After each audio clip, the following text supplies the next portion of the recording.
This video is going to show how to change the window regulator in a Suzuki Vitara.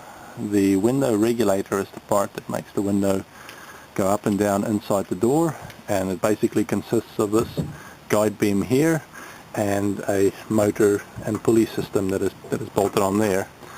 And the first step you want to do is drop the window down so you can access the bolts holding the window onto the window regulator, which are going to be about there.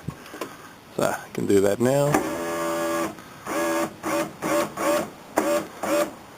And there you can see them coming into view there. There are two bolts holding the window onto the regulator, which are there and there. And you can see in this particular case my problem is that when the window goes up, the whole mechanism twists and binds and doesn't go up properly. And you can see that this is how bad it is by how much I can move the window up here, and you can see the movement in there as well. So the first step I'm going to do is undo these two bolts using a big Phillips screwdriver, and that fits nicely, don't damage the screws. The glass will now be free to come out. As you can see, I can move the glass now by hand, and what you're going to do basically is angle the glass and just take it out the top.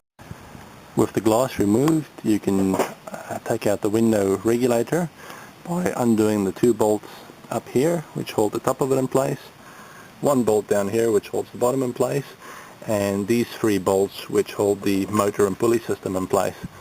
You also have to disconnect the motor drive from here and just pull on these tabs with a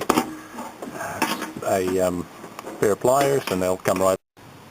Once you've undone the bolts, the regulator and mechanism will just fall out the bottom. One thing that I forgot to mention earlier is that before you take the window glass out, it's probably a good idea to take this the water guide out that just basically sits on the outside of the window and just clips into all of these, and that's just a matter of getting underneath it and pulling it.